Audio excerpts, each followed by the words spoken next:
someone who made a significant impact on your faith when you were young in the faith, and how did they make a big impact? Well, the first one is obvious. It was my parents. They sort of set the foundation for me. My mom, by far, has had the most impact on my faith. I don't know that I knew that when I was young. And even when I became a Christian, I don't think if you'd have asked me this in the first few years of my life that she would have the most impact. But that, looking back now, 40-something years, that's by far the truth. I didn't grow up going to church, and I started going to church before my parents went to church. So probably the person who impacted my faith early on as a teenager would have been the youth minister at the church where I started attending. She was a Christian her whole life, wanted to be a missionary, but during the time that she grew up, her mom and dad definitely were not going to let her go as a single woman to Africa. And so she chose to go to the Mississippi Delta and teach poor black people that her mom and dad also were not happy about. And met my dad. He was not a Christian. She married him. Made him have a commitment that he would go to church with her every week, and he didn't go because he was interested in God, but went because he was a person that kept his word. My parents just church was non-negotiable. It was just what we did. It wasn't a part of your life. It was life. It was the body of Christ was who we identified with in all things. And so growing up, church wasn't something that I went to. It was, like we say around here, it was a community that I was connected to. And so it was as strong or stronger than family. And so that was ingrained in me. He had a joy about him that I wanted, and yet at the same time, he was very serious about people needed to know Jesus. And so that's what I did. I never remember as a kid not going to church. I mean, it was a pretty firm rule. I can remember playing on a baseball team, and my mom, they were going to go to Memphis to a minor league baseball game, which is the greatest thing ever in my life. But they were going on a Sunday, and my mom was real clear. Yeah, we go to church on Sunday. And then my dad, because that's who he was, he drove past the place that they were picking up the kids in the morning so I could wave at them. I definitely think the biggest person is actually probably my youth pastor, Brady. For me, someone that made a big impact in my life was Jeff Skinner. He used to be our children's pastor here, and Jeff really believed that kids could be involved at a young age in serving, and I was one of his first little group that he sort of challenged to do things. He's the one that actually got me involved in music. And then, of course, as I grew up and started separating from my parents a little bit, I had another adult who just sort of picked up where they left off, and it was my youth minister. His name was Dwayne. And Dwayne grabbed me when I was a teenager, and I think saw a lot of potential in me as far as how my faith could grow and how serious I was about my relationship with God. And so he, for him, I think the thing he gave me the most was he gave me opportunities to serve and to do ministry as a young person. He did a great job of making me personally not feel like a seventh grader. He talked to me like I watched him talk to everyone else. Jeff gave me opportunities by believing in me and telling me, just get up there and do it. I was very nervous. I was terrified to be in front of people. I remember the very first Sunday that I led worship for kids back in our current large group room. And I remember standing there in front of a keyboard and my knees just shaking the whole time. And Jeff just stood in the back of the room and just kept his eyes on me and just said, look at me the whole time. It's going to be okay. And ever since then I led worship for, 23 years after that. When I was done in high school, he stopped being my youth pastor and he became my friend. And that was just, that really contributed a lot to me being able to understand that his walk with Jesus was not his job. His walk with Jesus was his walk with Jesus. And that just was ancillary to his job as well. He gave me opportunities to try and to fail and to stretch my wing, spread my wings and to do all the stuff. And so that gave me the sense that, okay, I'm a part of the church. I'm actually active and I'm contributing. I'm not just attending. And so that helped my faith blossom as well. And then later, after I became a Christian, I found out, she'd been praying for me. And then Years later, after they were both dead, I'd meet people from Mississippi that would say, your mom had us pray for you when you were off on the wild side. And we're so glad that everything turned around. But I've come to realize all of that, I think that's eventually what it was. She prayed, and was just consistent in loving me when I was so far off without preaching. She did not preach. So I guess from the time I was probably first grade, I know I was able to read at my small little church. One of my favorite teachers, who actually was my teacher for probably 5 years or so in Sunday school, because we didn't do children's church back then. But she was the grandmother of a really good friend of mine. And so anyway, I don't know what it was about her and her teaching style, but I learned memory verses. I learned Bible stories that I couldn't forget. Just in the way that she presented them, they came alive. And so I just always thought, I want to be like Miss Bachman when I grow up. And now you are. And now that's what I'm trying to do anyway.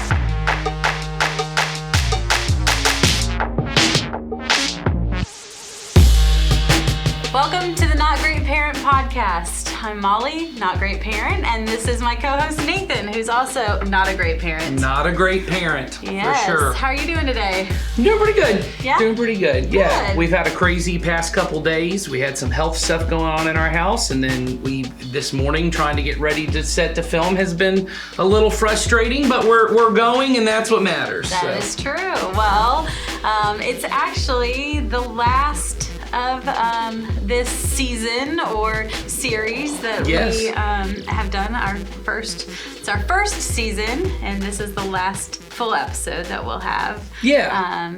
Not the last episode of the Not Great Parents podcast, but of this No. particular season. So, Molly, why is it that I don't think anyone even knew that this was a season they were watching No, or what was going on. So why is it that we're breaking it out the way that we are? Well, we want to have different sort of series or a few shows where we are talking about something specific or Right. things that group well together for Right. you. So this last few episodes we've been talking about why we do church together and why Right. that matters. Why does that matter to our in the lives of ourselves and in the lives of our children and our families. So, we usually start, and we didn't say this at the beginning, why are we calling ourselves the Not Great Parents podcast to begin with? This whole first season really was establishing that concept of we're going for good, not great. Good, not great. Right? We're not pursuing what the world calls greatness for our kids. There is a way to be a parent where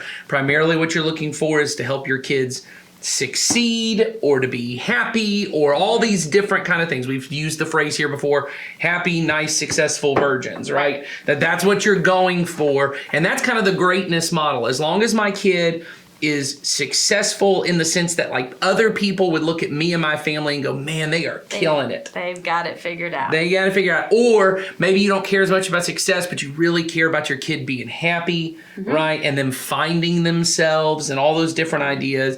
And we're saying those aren't what we're pursuing. What we are primarily pursuing is we are pursuing God's goodness. Right. And that we find true meaning in God's goodness over the success and happiness that this world claims at least to offer. Right. And those things will sometimes happen, but God's goodness will not happen if it's not the priority in your life and in the That's priority right. for your family. That It will always drift out. it will always drift out, and Yeah. the greatness that you pursue will, one, never be satisfying, Yes. and two, it will it will not be the same as pursuing God's goodness. Yeah, it won't ultimately have the same meaning and satisfaction that ultimately what people, I think, are looking for. We just had a whole, last week we had these really long meetings as staff trying to figure out what is it that we're trying to do. And one of the things we talked about is that people in our world are looking for success, they're looking for happiness, right? They're looking for these experiences and all these different kinds of things. But really what people are looking for, I think, is they're not really looking for success, they're looking for significance. Right. But the way our world sells it is if you're successful, if your life is Instagrammable. You are, yeah. Yeah, your life is significant. You've Right. done something. You and matter if Yes. if we could post this on Instagram and Yes. put it out there and you get a ton of likes or whatever, Yes. it matters and that you are significant. Well, and you're accepted. I need to have either a story I can tell about my kid that proves to every other parent, or I need some kind of achievement that I can put up, right? You know, it's what I don't think anyone The does it bumper anymore, stickers. but the old bumper stickers of my kid's an honor roll student, Yeah. but maybe I put it on a t-shirt, or maybe at Or the it's a Facebook post. Yes, most of the way as I see it now is I'm so proud of this kid, and then I list all their achievements so that other people will be praised. It's not really about me being proud of my kid. It's really about everyone else telling me Yes. I did a good job with my Yes. kid, right? So what I'm looking for is significance. I want to know I as a mom, I as a dad am significant because my kid was successful and I did a good job. Or I want my kid to feel significant because they can feel like they accomplished something, they did something, and they go on to be great. Or there's this other side, I'm looking for happiness, right? And ultimately, I think what people are looking for is they're looking for satisfaction. Right. They're not looking for happiness in the sense of this roller coaster ride of up and down experiences, right? When things are good, everything's high. When things are bad, everything's really low. What ultimately I'm looking for is this deep level of meaning and satisfaction, significance and meaning and satisfaction that tells me, one, that I do matter, Right. that my life matters, what I do matters. I want to know that who I am and what I do contributes some way to making this world either, we would say, a better place or whatever that is. I want that meaning and significance, and I want that to be satisfying. I want at the end of the Right. day that when I do something, I know at the end, man, that not only did it matter, but man, it felt good. Like, and I don't mean feel good in the happiness model. I felt like I did something Right. good. And we know that long term for our kids, the best way to do that is for them to pursue God's goodness, Right. because He's the only true source of meaning. The only way for my life in this world to have meaning is to be tied to something outside of this world. And as a mom and dad as well, but I have a mom perspective. It's easy to feel like you have to chase and pursue the greatness Yes. because it's just so there in your face. Yes. And it's hard to reprioritize. It's hard to make that shift. But when you Yes. do, and you start to, like you said, feel that or understand that, and Yes. that comes from God, it is truly satisfying. Right. And ultimately, you feel like your life, it makes those moments of happiness. It's not about that, oh, well, now my kid doesn't play sports, or now my kid doesn't do this thing, or it's not even that I don't set my kid up to do well at things. What it is when I'm not pursuing those. I think the natural flow of American culture, as long as you're not choosing to go off and become Amish, which we are definitely not telling you to go do, not as long as today. you keep your kids with it. My kids are even homeschooled, but they live enough in the American culture that's around. They have friends, Right. they listen to the way they talk. The natural draw will be to find your talent. My kids always say, what's my talent? What's my talent? What's your thing? What's my thing? Which right? we talked about it. We Yes. talked about it a lot, and that's Yes. that's something we've covered. But what is my thing? We are the world is telling us Right. that everybody needs a thing, Right. and so might be baseball, it might be art, it might Yes. be music, but everybody's got to have a thing, and that thing is what they believe defines them. And I think that's the nature, and I want to say this because I think sometimes, I feel at least I get misunderstood on this. I don't know if it is, but I'm not even saying that that's wrong for your kid to feel that No. way. I think that is appropriate. I even think it is God-given that your kid begins to identify, as Sawyer has brought up, and he'll kind of teach us again Right. today in this episode. It is normal for your kid to start thinking, what is it that makes me special? Where do I belong? How do I contribute? Those are good godly things. I remember reading Ronald Rolheiser, who's a Catholic priest who writes a lot about what he calls stage development theory for faith. That we have stage development theory just in psychology and sociology, but he says in faith there's really 3 stages. And the first one is building your life, which is basically 0 to 35. Then he talks about how when Jesus calls you to give your life away, he says sometimes we try to teach kids early to be the wrong version of selflessness, which is basically to not have a self. yeah. Don't ever think about yourself. Don't ever develop No. yourself. But what God intended for your kid to do is your kid and your teenager in particular and your children, they do not have the part of their brain developed yet to even think about another person's experience, which is why your kid constantly thinks people are persecuting them.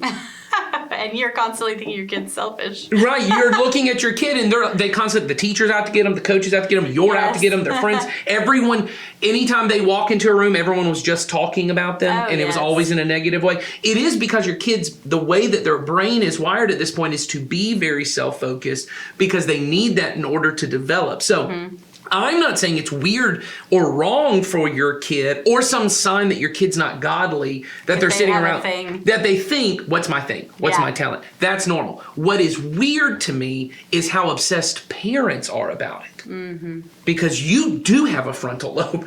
Your brain is developed. Use your frontal lobe, guys. Right, and I get it because I fall in the same thing. Like I have one daughter who is incredibly artistic, like incredibly, and there's all these things. I have a text on my phone right now from someone who wants them to sign up for an art camp, and I don't think it's going to work with the way we're trying to do. But I'm, as the dad, like, but I don't want her to miss out. Right, I've got one in baseball that Right. is like pretty decent at baseball, and Right. a lot of opportunities come up, and I want him to play baseball. I'm okay with baseball being one of his things. Sure, sure. And knowing, but I as the parent should know, baseball will not be his thing forever. I mean, I've never watched your son play, but by and large, you can already start to tell Yeah. that kid actually has a shot to go to the majors. Yeah. And it is probably no one on the baseball field that your kid, it's one guy in the state of Georgia right now who's Yeah. 9 years old. It's no it's all one good. else. Yeah, and it's probably not. And so you, as a parent, I think every parent's kind of aware, like, I want them to do their best, and maybe they can play high school ball,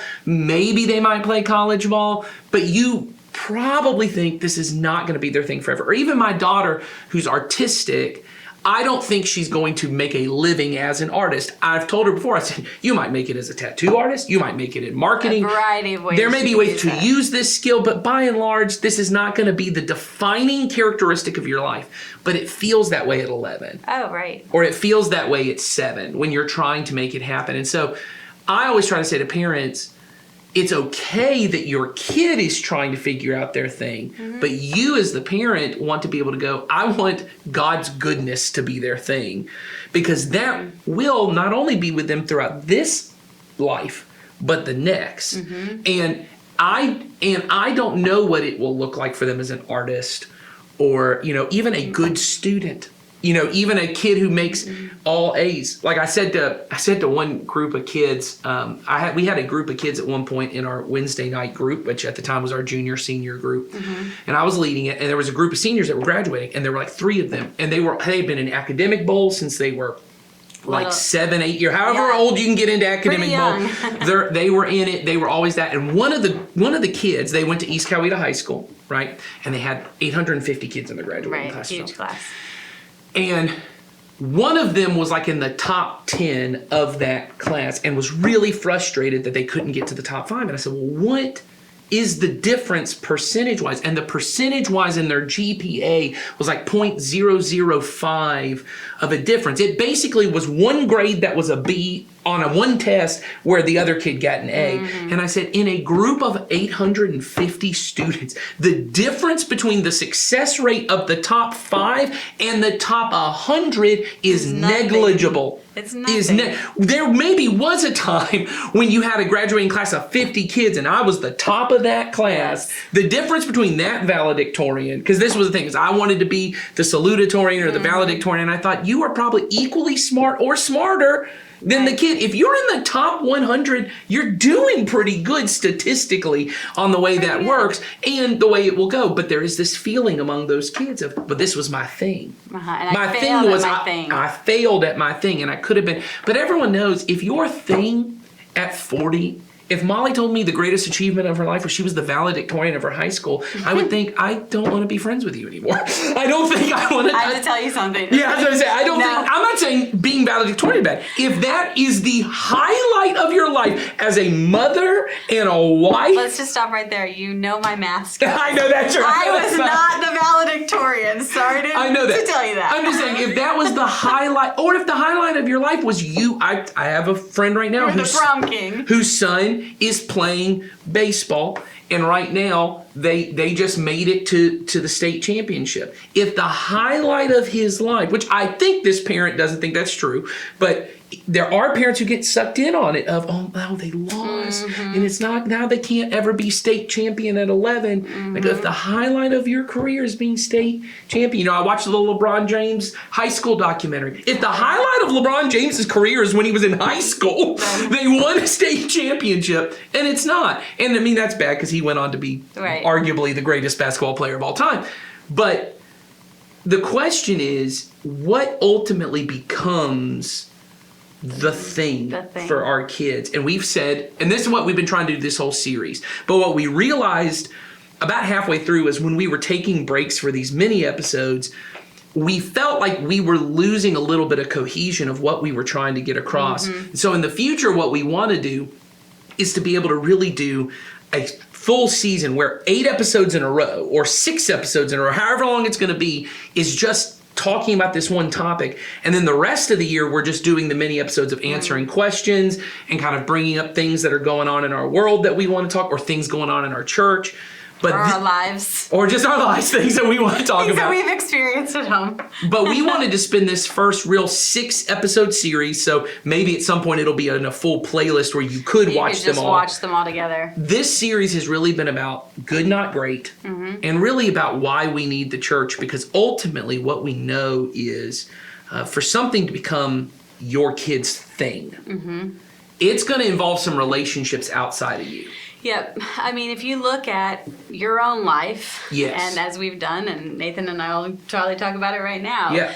If I look at my life and I look at I've had things, right, Yeah. in my life and people in my life. I rode horses growing up. Okay. And so I had It was the greatest achievement of her life. greatest achievement of my life, that one horse show.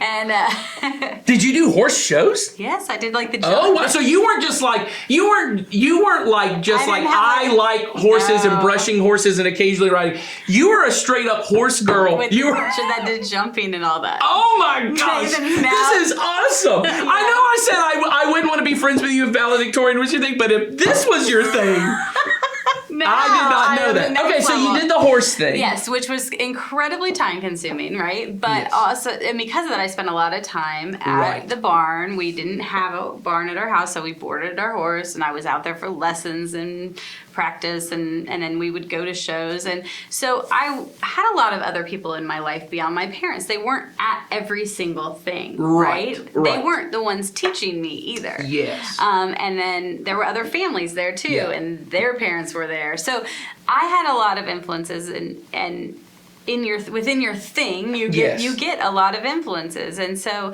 my parents were very good about understanding knowing Yes. who were the influencers, who was part of that was influencing me. Also, they recognized, and I spoke about this on a previous episode, that for us, church was the priority. So I wasn't going there on Sundays. I was at church on Sundays. Only very few horse shows were on Sundays. And if there were, it had to have been like most of the time it was a no on a Sunday. Right. So, but anyway, as it comes to influences, they made sure those church influences were bigger. Yeah, and I think that's critical. And very intentional, right? Right. They made sure that I had both things, but the church ones were much stronger. And those are the ones that as an adult I still have intact. Right. Those are the ones that last on. Yeah, I have the same thing where I thought of 2 people that were really outside of church that were big into kind of the things I was into when I was Right. young. So one was I had, so when I was in I don't know, I'd say I was 9 or 10. I had been doing theater a little bit, and that was all pretty much just, I had friends at church, and my mom had friends from here at church because we used to do live dramas, and we actually had a lot of people who did our live dramas that were involved in the local community theater, and so I did that. But through that, I ended up kind of getting involved with this this friend of mine, but his dad would often, they would have me over to their house a lot, and his dad was really into comic books, like crazy into comic. Like he had ones that we could read, and then boxes of ones that had never been opened, like from the time he was kids, like going back to the 60s. And so The collection. yes, and so all through high school, middle and high school, I was kind of known as, because that's when all the comic book movies were starting, and even into like early youth ministry when they like all the MCU stuff starts taking off. I was the guy everyone was like, well, what's this one about? And what's that about? Because He was known for his comic I was known for knowledge. my comic stuff. And so, but the reason why was because I had built this relationship with this friend of mine and with his dad. His dad was just a really kind guy and really nice guy. And he would often just go, hey, you should read this and you should do that. So that's one thing. The other one was me starting to play music. All started because one, I took piano lessons from Becky Clark, who's a person in our church. My child does too. Yeah, I was gonna say I took piano lessons there. I was terrible at the piano lessons. I don't know what she would say, but I was not good. I eventually stopped doing those. But what got me back into it was we had a children's minister who was wanting to start a band for the children's ministry. And my older brother, John, was already playing in that. And he had kind of learned guitar through that. He was a piano player and kind of had learned guitar.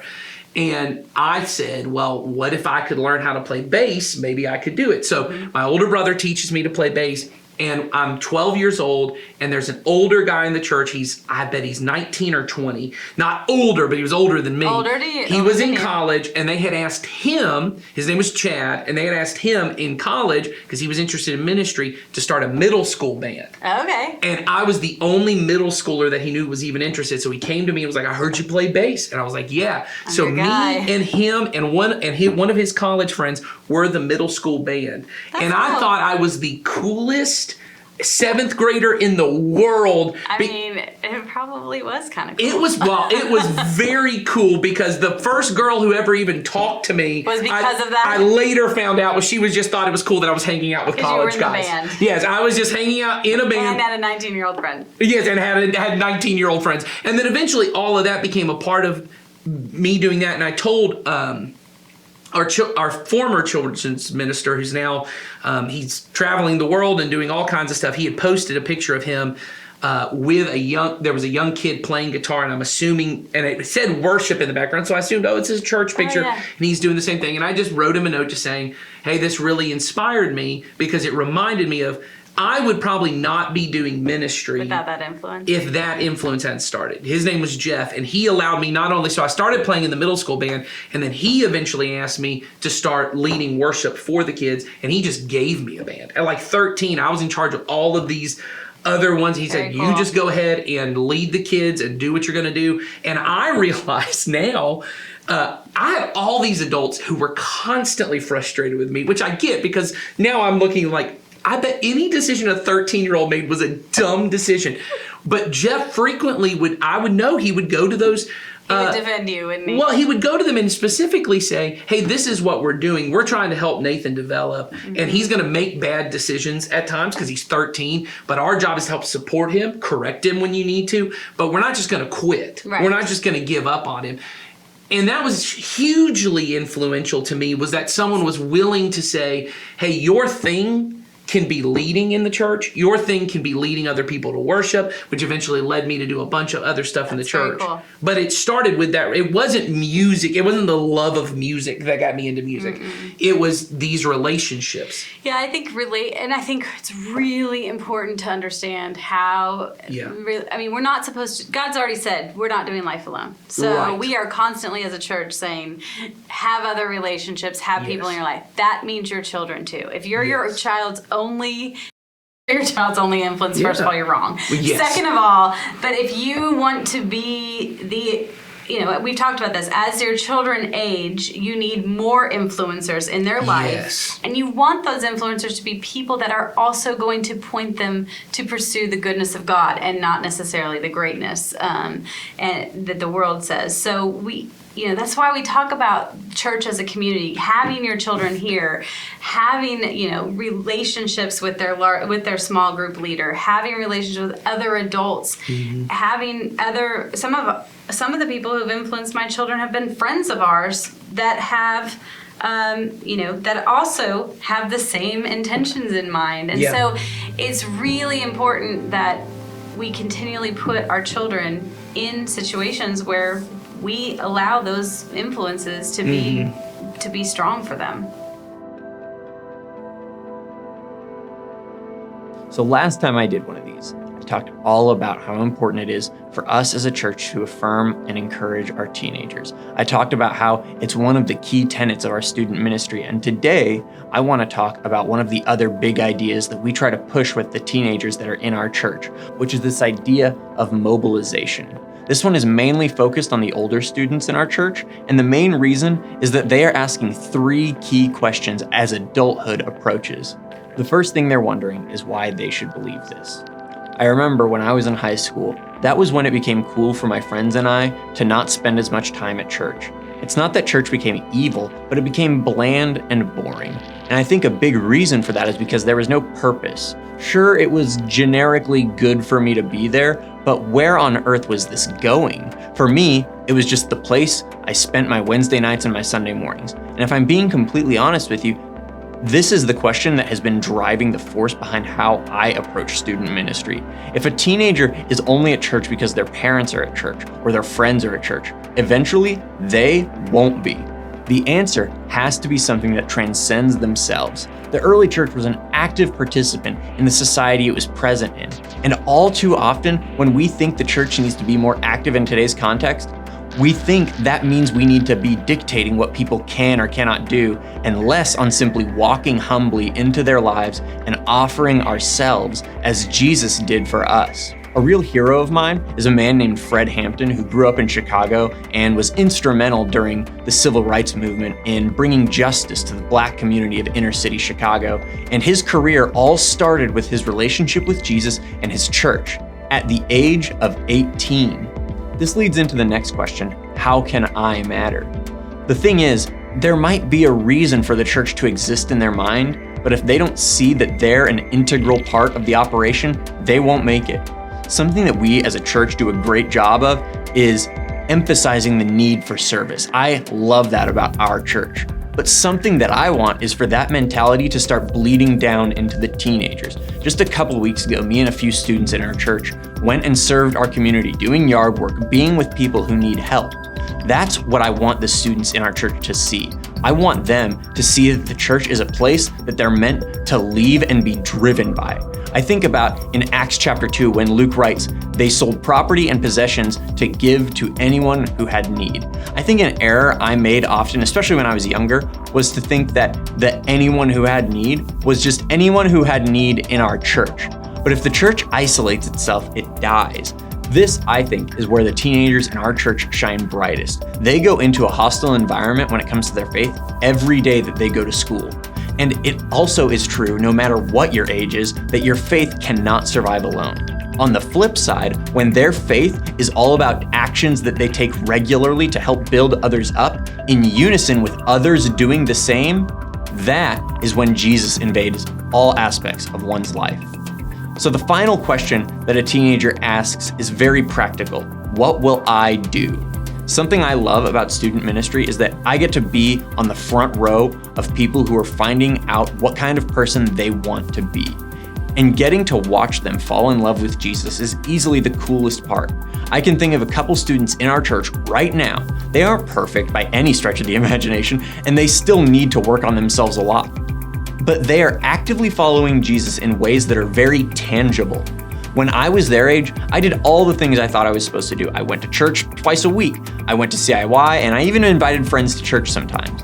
But never once did I look beyond the places I was already present. I never sat with that kid who was alone by themselves at the lunch table. Teenagers today want more from the church. They want the church to actually mean something, not just to their lives, but to the world. They want to see an impact, which means that we as the church need to create spaces for them to follow God's will for their lives. I love that when I take a few teenagers to clean up an old lady's yard, there are 2 other elderly gentlemen there right alongside us working together. That's what the church is, a group of people with very little in common, aside from the desire to pursue Christ and love others as he loved us first. Well, I liked hearing about what Sawyer and the student ministry team Yeah. is doing to get their kids finding their thing. Yeah, exactly. That idea of kind of mobilizing them through serving, it inevitably helps them find out that stuff we said at the very beginning, meaning, significance, they matter, and they matter in the church, and what they do matters. And that's the way we as a church are trying to accomplish it. I think what they're doing is awesome. I think it's very cool. Yeah. Well, and we as parents, we can, no matter what age our kid is, Yes. we can do things and take steps to help, set our kids up for all of this as well. And I know Yeah. we've talked about influences, and we as Right. parents are the primary influence. 100%. And 100%. but what's really important and what we hope we've said is that we are not the sole influence. We don't want to be Correct. the sole influence. No, and there's really no way for you to No. be. Once again, unless you're just choosing the Amish route. And maybe that's the best thing that this podcast can do is help you either go the direction we're trying to go as a church, or go Or straight up straight Amish, or just go fully into the culture. Pick one of the things. But there is You're at this a fork. You're this tension. Maybe that's what the conversation before we started filming was about. So Molly and I, as you can probably imagine, get off into the weeds a lot in our personal conversations. And we are having a conversation about a situation in my life where that's often the direction people want to go is, I'm going to go fully into this idea of like purity, which means to remove yourself from anything that's Right. cultural, anything anyone else is doing, anything Bubble yourself up. bubble myself up. Or, well, you just have to go full into this affirming, embracing everything that the culture is doing is fine. fine.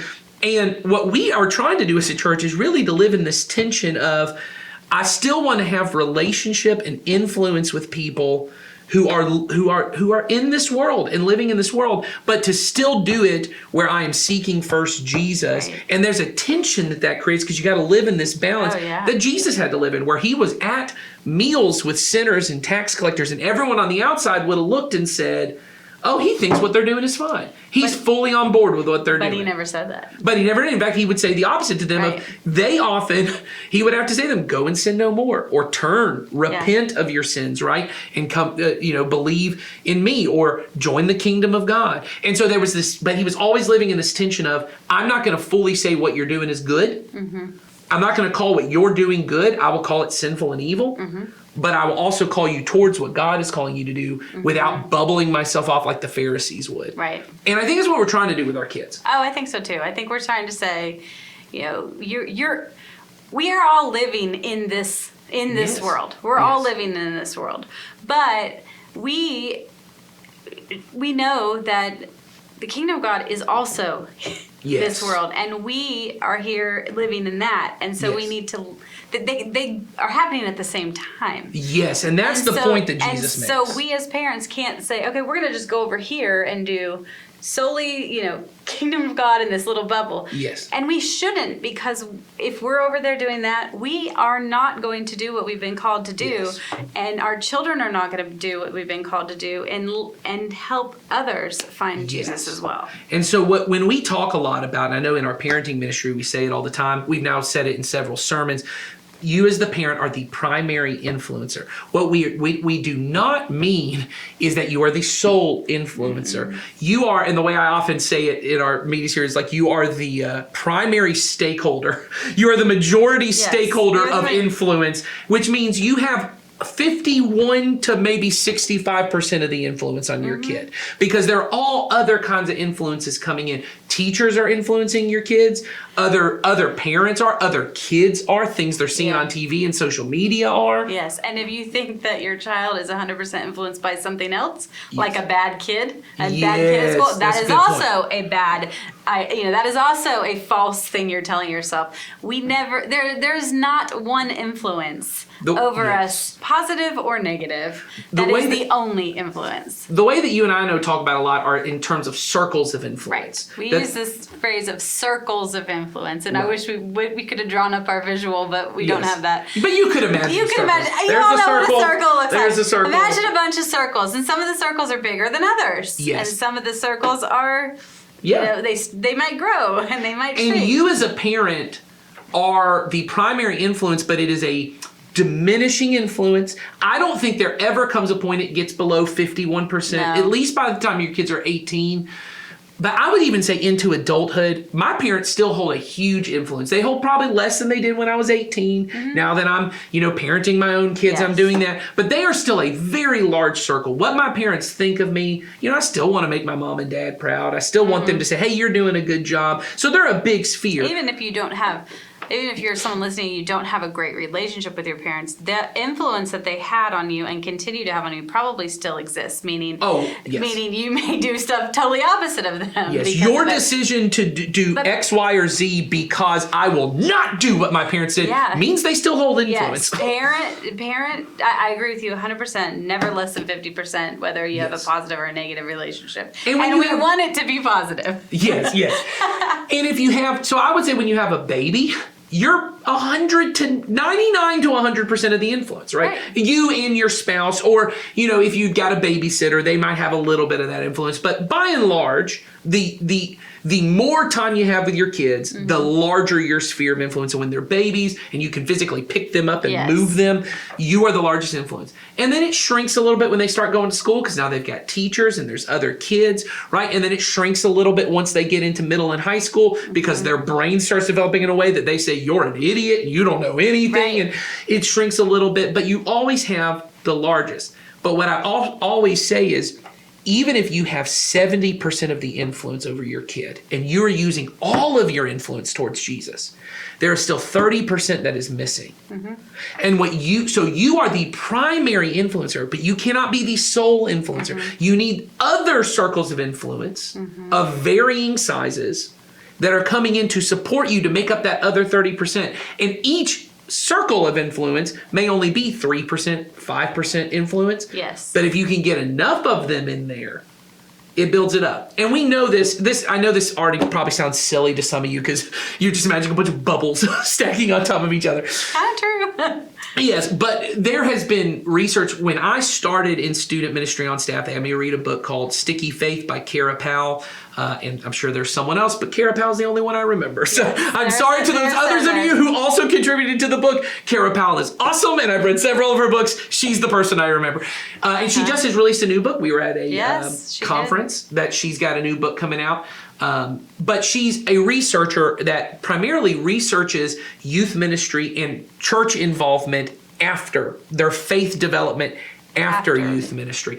And the point is Because ultimately, we want them to go on and be yes. adult. I mean, that's what we're doing. We're trying to have adults that go on and participate in the kingdom of God, and Yes. and then have their own children that they then focus on the kingdom of God and continually pursue goodness far beyond youth ministry. Well, and that's just the truth of whether you're trying to go towards goodness or greatness. You are not raising a good 3-year-old or a great 3-year-old. You're raising an 18-year-old. You're ultimately raising a 75-year-old. They will eventually be 75, you hope, and that they live a long life. And our hope is that the faith, the kind of seeds of faith we plant, that then other people come in and water, right, and help develop. They grow throughout their life, that they would have, then by the time they're 75, they would see this harvest of goodness in their life. And what Kara Powell points out is that statistically, the kids who stayed in church and stayed with their faith, they would say their faith is an important part of their life. Up to the age of 22, this was during Sticky Faith, that's how they were measuring it. It was 9 out of 10 kids who loved their youth group, loved their church involvement. By the time they were 22, had not only dropped church, but had dropped faith entirely. 9 out of 10. Which I would just say, for the majority of my time in student ministry, it's a pretty accurate number. Yeah. But they would look at those 1 out of 10s, and they got a whole group of them, and they looked at them and said, what is it that was consistent about them that was not consistent? Both groups loved their youth group. Both were involved with stuff. The thing that the ones had that the 9 didn't, the ones had 7 to 8 adults in their life outside of their parents that they knew cared about them and that they cared about what they thought. So 7 to 8 adults in the church that would say, I can say I know their name, they know my name, they know things about my life, I know things about their life. I care what they think. Those students, they had a faith that lasted into adulthood. Whereas the other ones, maybe they only had 2 or 3. They had a youth leader that they really liked, or they had 2 youth leaders that they were really connected to. So as family ministry leaders, like Yes. we know this because we care about this, and we build this as much as we can into everything that we do when it comes to programming Yes. our children and our teenagers. So Yes. like Sawyer talked about what some of the things that they're doing and getting kids serving and things, that also includes other adults serving Yeah. with them and other influences.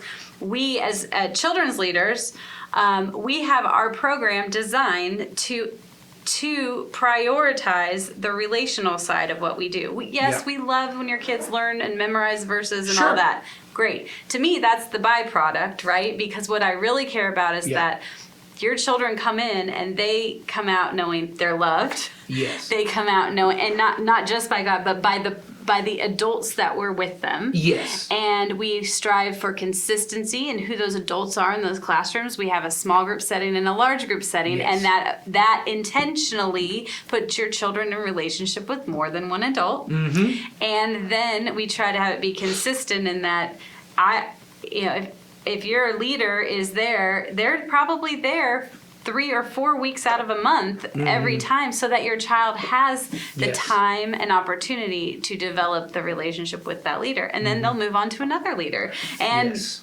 and even if they move on to another leader, that the idea is that the relationship is still intact. I know lots of adults that still talk to their children's Yes. ministry leader from when they were Oh, like you've said. So, Yes. we intentionally as a family ministry plan that. That's another reason why you need to be here and have your children here consistently, because it's designed to help foster those relationships and have those circles of influence instilled in your children. But we as parents can do things too Yes. to make sure that happens. So on the kid front, let's talk about that a little bit for kids. Yeah, I as a think parent. the thing I try to do a lot, and I would encourage every parent to do. So I think the number one thing to know is you got to invest in the people who are investing in your kids. And the number one thing is, if you don't know the names of the teachers who are with your kids, that's the first step. Introduce yourself, get to know them, right? And then the second thing I would do is I would invest in them. And here's what I mean. I have seen throughout doing youth ministry, leaders who really invested in kids, and the kids just loved them. And I mean, they didn't know it at the time, but I could see it. They were really, in the way it's meant to be, their faith was really tied up with this other person. I think about a lot with 1 Corinthians, where Paul is talking about, he's talking about how, hey, some of you guys have tied up your faith too much, right, in these people, because he goes, some of you got baptized by Paul, some of you got baptized by Apollos. In fact, that's one of my favorite things, and just the little weird mistakes that are in the Bible, which for some people, they don't like that idea at all. But there's a part where Paul says, I'm thankful I didn't baptize any of you. And then he talks for a little bit more, and he goes, well, I did baptize that person and that person. And then he keeps going, he goes, oh, and I also forgot I did baptize that person too. You can tell it's a very stream of consciousness for Paul. Paul's like, I didn't baptize nobody. And you appreciate that, don't you?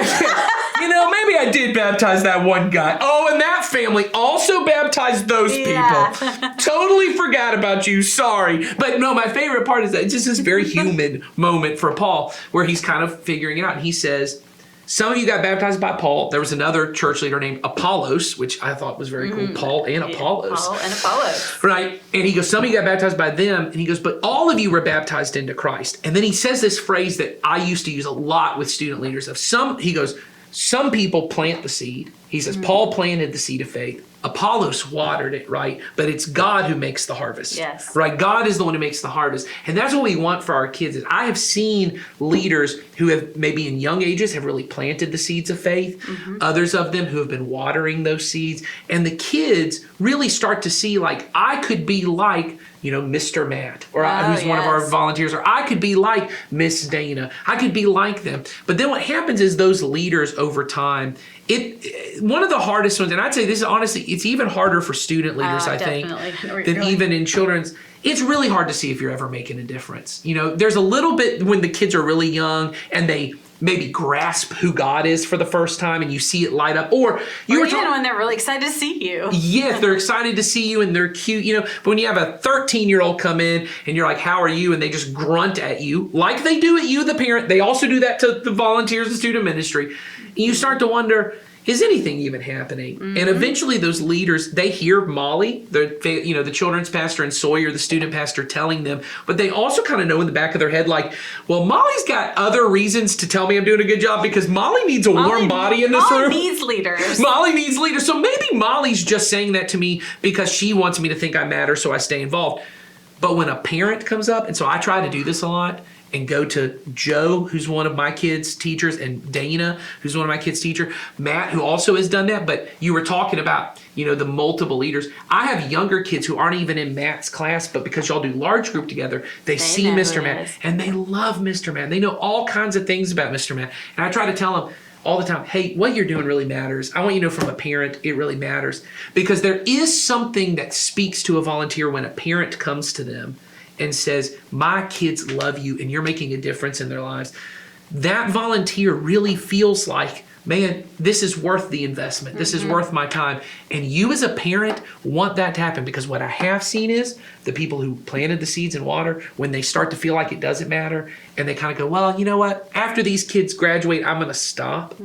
I have seen leaders leave and 7 to 8 kids stop, and especially in student ministry. It's a little harder in children's ministry, but 7 to 8 students, they just stop coming to church because they came because of that leader. And we really told them, hey, you got to build a relationship with that leader. And they don't have enough of the frontal lobe developed to go, oh, I need to stay involved. You want that leader to keep investing in those kids. Right. You as the parent hold a lot of sway. So if you could get to know your children's teacher. And if you don't know who they are, introduce yourself.